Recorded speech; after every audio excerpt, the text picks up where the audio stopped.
똑똑하고 확실하게 신박하고 기발하게 예비 창업자도 이해하고 30년차 사업자도 납득하는 절세로 가는 길.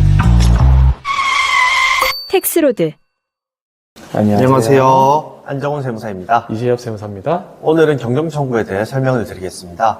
아마도 여러분께서 네이버 광고나 인스타 등을 통해서 잘 아시는 내용이지만 조금 더 상세히 설명드리고자 준비하였습니다. 경정청구란 납세자가 이미 신고한 세액이 과다하게 산정되었거나 환급받을 세액이 있음이 확인된 경우에는 이를 정정하여 세액을 감면하거나 환급을 신청하는 제도입니다.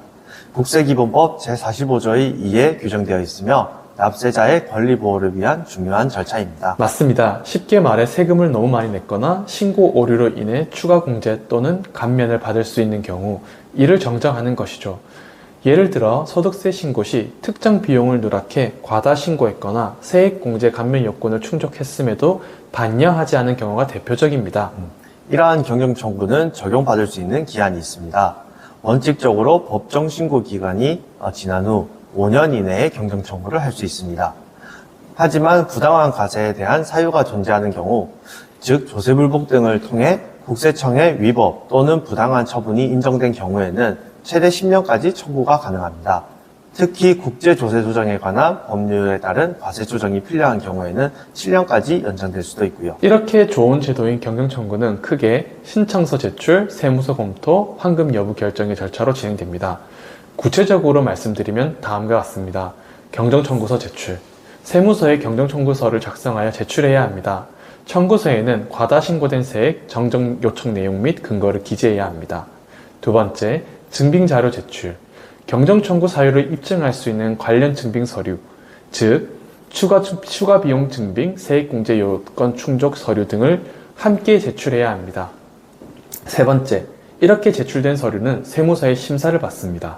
세무서는 접수된 경정청구서를 검토한 후 과다 납부 여부를 확인합니다. 통상적으로 처리 기간은 2개월에서 3개월 정도 소요됩니다. 네 번째, 마지막으로 결정 및 환급, 심사 결과에 따라 세액이 감액되거나 환급 결정이 내려지면 초과 납부한 세금이 환급됩니다. 만약 이렇게 접수했는데 경정청구가 받아들여지지 않는 경우는 어떻게 해야 되나요?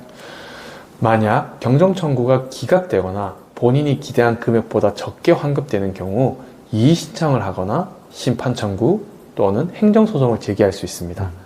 각각의 절차에 대해 간략하게 설명드리면 이의 신청, 경정청구 결정에 불복하는 경우 관할 세무서나 지방국세청이 제기하는 제도이고, 심판 청구는 국세청의 결정에 다시 불복하는 경우로서 조세심판원에 심판 청구를 하는 겁니다. 마지막으로 행정소송이 있는데요. 심판 청구에서도 받아들여지지 않는다면 법원에 행정소송을 제기하여 최종적으로 판단을 구합니다. 다만 경정청구가 무조건 인정되는 것은 아니기 때문에 관련 법령을 정확히 검토하고 충분한 증빙 자료를 준비하는 것이 중요합니다. 그리고 복잡한 세법이 적용될 수 있으므로 전문가의 조력을 받는 것이 합리적이라고 여겨집니다. 경정청구와 관련하여 많은 분들이 오해하는 부분이 있는데요. 그 중에서 가장 대표적인 오해 세 가지는 다음과 같습니다. 첫 번째, 경정청구는 한 번만 신청할 수 있다. 두 번째, 세무사가 없으면 경정청구를 할 수 없다. 세 번째, 경정청구는 무조건 인정된다입니다. 말씀해주신 오해를 하나하나 짚어보면 경정청구는 기한 내라면 여러 번 신청이 가능합니다. 예를 들어 처음 신청한 내용이 일부만 인정되었거나 추가로 정정할 사항이 발견된 경우 다시 경정청구를 할 수 있습니다. 다만 같은 사안에 대해 반복적으로 신청하는 것은 인정받기 어려울 수 있으며 청구 시에는 철저한 검토가 필요합니다. 두 번째는 세무사의 도움을 받으면 경정청구 과정이 훨씬 수월하고 성공 가능성이 높아지는 것은 사실이지만 반드시 세무사를 통해야 하는 것은 아닙니다. 개인도 직접 국세청 홈페이지를 통해 경정청구서를 작성하여 제출할 수 있습니다. 다만 세법이 복잡하고 증빙이 필요한 경우가 많으므로 일정 규모 이상의 환급이 예상되거나 사안이 어려운 경우에는 세무 전문가의 도움을 받는 것이 유리할 수 있습니다. 마지막으로 대부분의 사람들은 경정청구를 신청하면 세무서에서 바로 인정해 줄 것이라고 생각합니다. 그러나 세무당국은 경정청구 내용을 철저히 검토하며 명확한 증빙 자료가 부족하거나 신청 사유가 정당하지 않다고 판단되면 기각할 수 있습니다. 따라서 단순히 세금을 줄이려는 목적이 아니라 객관적인 자료를 바탕으로 청구해야 합니다. 그럼 오늘도 실제 사례를 예시로 추가 설명드리겠습니다. 안녕하세요, 세무사님. 저희가 실수로 부가가치세 신고를 할 때 예정 고지분을 차감하지 않고 다 납부했습니다. 어떻게 해야 하나요? 개인 사업자 또는 소규모 법인의 경우 부가가치세 예정 신고를 하지 않고 과세관청에서 예정 고지를 하고 있습니다. 그렇다 보니 부가가치세 확정 신고 때 자칫 놓치는 경우가 종종 있어 부가가치세를 과다 납부하는 경우에는 부가가치세 경정 청구를 통하여 예정 고지세액을 돌려받으시면 되겠습니다. 관련 증빙도 단순히 예정 고지세액 납부 내역만 있으면 되므로 간단하게 환급받으실 수 있습니다. 두 번째 질문입니다. 개인 사업자인데 소득세 신고 후 정부를 찬찬히 다시 검토하는데 비용이 누락된 것을 확인하였습니다. 이미 재무제표와 손익계산서가 제출되었는데 어떻게 해야 하나요? 비용이 누락된 것이 객관적인 증빙과 자료를 통해 입증이 된다면 종합소득세 경정 청구를 통하여 세금 환급이 가능합니다. 또한 소득 금액이 감소하였기에 이에 따라 건강보험료도 변경되어 과다 납부한 금액은 환급될 예정입니다. 그럼 오늘의 마지막 질문입니다. 세무사님, 저희는 연구개발비와 고용인원 증가세액공제를 받지 않았는데 경정 청구가 가능한가요? 이 질문은 정말 많이 접하는 내용인데요. 먼저 연구개발비 세액공제는 세법상 늘 쟁점이 되는 사항입니다.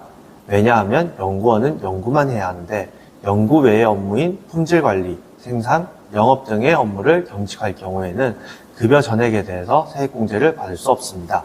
하지만 중소, 중견기업 특성상 연구만 하기 어려워 많은 업체에서 연구원을 겸직하여 다른 업무를 보고 있기 때문에 연구개발비 세액공제를 통한 경정 청구를 받기는 사실상 어렵다고 보여집니다. 하지만 정말 연구만 전업으로 하고 있고 증빙으로 관리만 된다면 경정 청구가 당연히 가능합니다. 고용인원 증가에 따른 세액공제는 근로계약서와 4대 보험 가입 현황을 통하여 고용인원이 증가된 내용을 확인될 경우 연구개발비 세액공제보다는 쉽게 경정 청구가 가능한 항목입니다. 하지만 사후관리가 있으며 가족이 근로자로 증가할 경우에는 제외되는 등 고려할 사항이 다양하게 있으므로 반드시 전문가와 함께 내용을 검토할 것을 권고드립니다. 이상 이재엽 세무사입니다. 안정훈 세무사입니다. 감사합니다. 감사합니다.